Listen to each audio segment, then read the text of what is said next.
नमस्कार साथियों, मेरे मित्रों। तो मैं learn English without pay day 2 में आपका स्वागत करता हूं।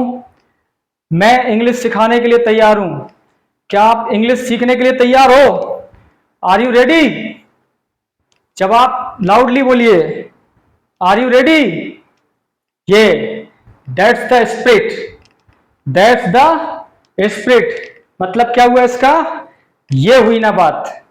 अगर आप इंग्लिश सीखने के लिए तैयार हो तो आपको इंग्लिश सीखने से कोई नहीं रोक सकता। चलिए आज स्टार्ट करते हैं।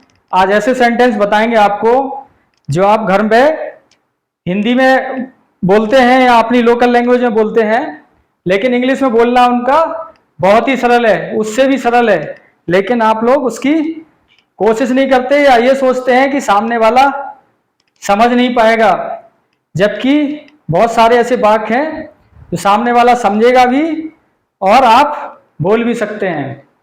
जैसे सबसे ज्यादा सेंटेंस जो यूज होते हैं वो हम अपना क्या बताते हैं? अपनी खुद की क्वालिटी बताते हैं, अपने खुद के गुण बताते हैं, या अपनी खुद की हालात बताते हैं, अपनी सिचुएशन बताते हैं। तो उसी तरीके से उसमें उन सेंटेंस को बोलना बहुत सरल है और सिंपल सा। उसमें क्या यूज करते हैं? I am. क्या यूज करते हैं? I am. चलिए देखते हैं कैसे हम लोग अपने गुण बताते हैं। गुण बताने का तरीका, अपनी क्वालिटी को इंग्लिश में बताने का तरीका। अच्छा, आप पहले ये बताओ कि आप एक व्यक्ति के कितने गुण बता सकते हैं? 5, 7, 10 कितने बता सकते हैं? एग्जाम्पल मैं दे देता हूं। जैसे आप बोलें कि अमीर, एक आदमी क्या है? अमीर या गरीब या गोरा या सांवला या ईमानदार, ऐसे कितने गुण बता सकते हैं? हमें लगता है आप कोई 10 बता सकता, कोई 12, कोई 15, लेकिन हमने कोशिश की है कि अधिकतम हम बता सकें, मैक्सिमम इसमें क्वालिटी को कवर कर सकें, ताकि आपको वो उसके वर्ड मीनिंग भी याद हो जाए और आप कॉन्फिडेंटली इंग्लिश में उनको बोल सकें। चलिए स्टार्ट करते हैं। मैं आपको हर एक हिंदी सेंटेंस के बाद 2 सेकंड का गैप देंगे। उस 2 सेकंड में अगर आप कोशिश करिए आप बोल सकें तो आप इंग्लिश में बोलते जाइए हमारे साथ। मैं हिंदी में बोलूंगा, आप इंग्लिश में, लेकिन आपको उसमें 2 सेकंड का ही गैप मिलेगा। उसके बाद मैं उसका इंग्लिश बताऊंगा, और अगर नहीं बता सकें तो आप ध्यान से सुनिए, फिर बाद में उसका प्रैक्टिस करना है। मैं खूबसूरत हूं, आई एम ब्यूटीफुल। मैं भाग्यशाली हूं, आई एम लकी। मैं बदनसीब हूं, आई एम अनलकी। मैं अच्छा दिखने वाला हूं, आई एम हैंडसम। मैं ईमानदार हूं, आई एम ऑनेस्ट। मैं लालची हूं, आई एम ग्रीडी। मैं चालाक हूं, आई एम क्लेवर। मैं बहादुर हूं, आई एम ब्रेव। मैं मूर्ख हूं, आई एम फुलिश। मैं होशियार हूं, आई एम इंटेलिजेंट। मैं यकीन में हूं, आई एम कॉन्फिडेंट। मैं आलसी हूं, आई एम लेजी। मैं अमीर हूं, आई एम रिच। मैं गरीब हूं, आई एम पुअर। मैं गोरा हूं, आई एम फेयर। मैं सांवला हूं, आई एम डार्क। मैं शर्मीला हूं, आई एम शाय। मैं बेगुनाह हूं, आई एम इनोसेंट। मैं ईमानदार हूं, आई एम ऑनेस्ट। मैं बौना हूं, आई एम शॉर्ट। मैं पतला हूं, आई एम स्लिम। मैं लंबा हूं, आई एम टॉल। मैं अनोखा हूं, आई एम यूनिक। मैं शरारती हूं, आई एम मिस्चीवस। मैं दयालु हूं, आई एम काइंड। मैं निर्दयी हूं, आई एम क्रूल। तो ये आपको मैंने कुछ गुण क्वालिटी बताई जो हम आपस में जब बात करते हैं तो हिंदी में या अपनी लोकल लैंग्वेज में इसको बोलते हैं। तो अभी आप चाहें तो घर पे बात कर सकते हैं और इंग्लिश में भी इसको बोल सकते हैं। आप अगर ये सोचते हैं कि सामने वाला इंग्लिश समझने में कंफर्टेबल नहीं है और मैं वहां इंग्लिश बोलूंगा तो वो असहज महसूस करेगा, लेकिन आप वहां पे ऐसी स्थिति में क्या कर सकते हैं कि आप इंग्लिश में बोलिए, उसके बाद हिंदी में या अपनी जो भी भाषा है उस भाषा में उसको बोल सकते हैं। जैसे आप बातों बातों में, जरूरी नहीं है कि आप अभी पूरा सेंटेंस इंग्लिश में बोलें। अगर आपको कोई लंबी बात करनी है और उसमें ये वाला सेंटेंस फिट हो सकता है तो आप बाकी सेंटेंस को आप अपनी भाषा में बोल के, जैसे एग्जाम्पल आपको दे देता हूं कि मैं ये काम नहीं कर सकता क्योंकि बिकॉज आई एम पुअर। आप ऐसे बोल सकते हैं, पूरा सेंटेंस ना बोल के जितना आपको आता है, क्योंकि शुरू आपको सीखना है अगर इंग्लिश बोलना तो शुरुआत करनी होगी। एक दिन में जितना सिखाया जाए वो उसी दिन तैयार करना है, नेक्स्ट डे के लिए नहीं छोड़ना है। अगर आप ऐसे नेक्स्ट डे के लिए फिर जो सिखाया जाए वो नेक्स्ट डे के लिए, तो आपके पास चौथे या पांचवें दिन तो बहुत मटेरियल तैयार वो पेंडिंग हो जाएगा, तो आप तो फिर उसमें दिक्कत हो जाएगी। तो जितना आपको एक दिन में बताया जाए उतना एक दिन में तैयार करना है। तो आप जहां पे भी अब आपको मौका मिले, दोस्तों में या कहीं सामान लेने जाएं या कहीं भी मौका मिलता है, अगर आपको अपने गुण या क्वालिटी बताने का मौका मिलता है, वहां आप जरूर आज से आप इंग्लिश में इसको प्रयोग करें। I am lazy, I am rich, I am poor, I am fair, जो भी है वो इंग्लिश में बताएं। अभी इसी तरह से जैसे आपको गुण बताए हैं वैसे ही आप हालात को, अपनी सिचुएशन को भी इसी तरीके से बता सकते हैं आई एम का यूज करके। अभी आपको स्टार्टिंग है तो सिंपल से स्टार्ट किया है कोर्स को। जैसे जैसे हम लोग आगे बढ़ते जाएंगे तो इसमें और भी क्या क्या हो सकता है, इसी गुण या क्वालिटी को हम कितने तरीके से कह सकते हैं।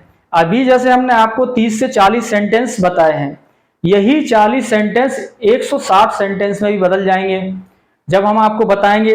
अभी तो हमने ये चीज अपने लिए बताई है कि मैं ऐसा हूं, मैं वैसा हूं, लेकिन यही बात दूसरों पे भी लागू हो सकती है कि वह ऐसा है, वह गरीब है, वह अमीर है, या तुम अमीर हो, तुम गरीब हो। और यही बात नेगेटिव में भी बदल सकती है, तुम गरीब नहीं हो, वह गरीब नहीं है, या मैं अमीर नहीं हूं। तो नहीं में भी, इसी के प्रश्न में भी चेंज हो सकता है। तो इन्हीं 40-42 वर्ड मीनिंग से हमारा टारगेट रहेगा 200 से 250 सेंटेंस सीखने का। और अभी हम और जो अगले 5 मिनट में आपको बता रहे हैं उससे भी 40 से 42 वर्ड जो है तैयार होंगे, और वो भी किस में चेंज हो जाएंगे, 200 से 250 सेंटेंस में। तो एक ही क्लास में आपका 400 से 500 सेंटेंस को आप इंग्लिश की जगह हिंदी में, हिंदी की जगह आप इंग्लिश में बोल सकते हैं। और इस यही क्रम अगर अपना चलता रहा तो आज से 2.5 या 3 महीने बाद वो समय सुनिश्चित है जब आप लंबे लंबे सेंटेंस, और लगभग आपकी मेमोरी में 90,000 से 1 लाख सेंटेंस रहेंगे। तो आप रोजमर्रा की जिंदगी के जितने भी चीजें हैं वो सारी आप इंग्लिश में फ्रिक्वेंटली बेधड़क बात कर सकते हैं, चाहे आपके अपना प्रोफेशन में हो या घर के काम में हो या कोई प्राइवेट जॉब कर रहे हो या सरकारी जॉब कर रहे हो, आपको सब जगह ये बेनिफिट देने वाला है, या आप आगे किसी जॉब की तैयारी कर रहे हो। चलिए अब आपको बताते हैं इसी प्रकार से हम अपने हालात को कैसे बता सकते हैं। हालात क्या होते हैं, जैसे मैं खुश हूं, मैं दुखी हूं, मैं बीमार हूं, मैं अकेला हूं, मैं शर्मिंदा हूं, मैं बेचैन हूं, ये क्या होते हैं, हालात होते हैं। इसको भी मैं अपने लिए कैसे बता सकता हूं, मैं खुश हूं, क्या बोलेंगे, मैं खुश हूं, आई एम हैप्पी, मैं दुखी हूं, आई एम सैड, मैं सावधान हूं, आई एम केयरफुल, मैं बीमार हूं, आई एम सिक, मैं संतुष्ट हूं, आई एम सेटिस्फाइड, मैं ऊबा पड़ा हूं, आई एम बोर्ड, मैं चिंतित हूं, आई एम वरीड, मैं गुस्से में हूं, आई एम एंग्री, मैं ठीक हूं, आई एम फाइन, मैं अच्छा हूं, आई एम गुड, मैं सतर्क हूं, आई एम कॉशियस, मैं उत्सुक हूं, आई एम एक्साइटेड, मैं बेचैन हूं, आई एम एंग्सस, मैं नींद में हूं, आई एम स्लीपी, मैं परेशान हूं, आई एम अपसेट, मैं चोटिल हूं, आई एम हर्ट, मैं डरा हुआ हूं, आई एम स्केयर्ड, मैं शादीशुदा हूं, आई एम मैरिड, मैं कुंवारा हूं, आई एम सिंगल, मैं निराश हूं, आई एम नर्वस, मैं पिया हुआ हूं, आई एम ड्रंकन, मैं गलती में हूं, आई एम मिस्टेकन, मैं गंभीर हूं, आई एम सीरियस, मैं कमजोर हूं, आई एम वीक, मैं प्रभावित हूं, आई एम इम्प्रेस्ड, मैं अस्पष्ट हूं मतलब भ्रांति में हूं, आई एम कंफ्यूज्ड, मैं पका हुआ थका हुआ हूं, आई एम फ्रस्ट्रेटेड। तो ये मैं आपको हालात बताए हैं जो आपस में बात करते समय हम लोग प्रयोग में लाते हैं। ये भी हमने लगभग आपको सभी हालात के बारे में बता दिया और आपको गुड क्वालिटी के बारे में बता दिया। तो आज के लिए इतना ही है। आपको मैं इसका कैमरे का बोर्ड पे स्क्रीनशॉट लेने के लिए अभी कर दूंगा, तो आप लास्ट में ये सारी चीज़ें मैं लिख के भी रखी हैं, उसको आप स्क्रीनशॉट ले लीजिए। और याद नहीं करना है, याद रटना नहीं है, स्ट्रेस नहीं लेना है, बिल्कुल बिंदास होके आराम से आपको करना क्या है वो मैं बता देता हूं कि जो चीज आपको हमने बोल के बताई है इसको आपको 1 या 2 बार आज ही या अगली क्लास तक आपको उसको बोलना है, जोर जोर से बोलना है। पता लगना चाहिए लोगों की तुम इंग्लिश सीख रहे हो, इसमें कोई शर्मिंदगी की बात नहीं है। इंग्लिश सीखना शर्मिंदगी की बात होती तो लाखों लोग इसको सीखने के लिए बहुत सारे पैसे खर्च नहीं करते या बहुत ज्यादा परेशान नहीं होते। ये तो अच्छी चीज है, तो अच्छी चीज दिखनी भी चाहिए। आप जोर जोर से बोलिए, चिल्ला के बोलिए, आपको पता लगना चाहिए कि आप इन शब्दों को सही से बोल पा रहे हैं या नहीं बोल पा रहे हैं, आपका साउंड कैसे निकल रहा है, क्या गलती हो रही है। और गलती से डरना नहीं है, बोलना शुरू करना है। आप सही बोलिए या गलत बोलिए, आपको बोलना है। अगर ये सोचें कि गलत नहीं बोलना है, गलती से ही सीखते हैं, गलत बोलने से ही सीखते हैं, सही बोलने से कोई नहीं सीखता। अगर सब कुछ सही आपको पहले से पता होता तो आज आप ये क्लास नहीं देख रहे होते। तो आप पहले इसको बोलिए। इसमें वैसे भी इतना ज़्यादा टफ नहीं है कि आप गलत 3 या 4 वर्ड में ही सेंटेंस खत्म हो रहा है, आप आसानी से बोल सकते हैं। लेकिन आगे चल के भी हम आपको जो बताएंगे आपको उसको बोलना है, सही गलत बोलिए। धीरे धीरे वो चीज़ एकदम करेक्ट हो जाएगी, आप कॉन्फिडेंट हो जाएंगे और इंग्लिश आपको आने लगेगी। धन्यवाद। नेक्स्ट क्लास का इंतजार करिए और अभी मैं कैमरे का लोकेशन बोर्ड की तरफ करूंगा तो आप स्क्रीनशॉट ले लीजिए। Thank you.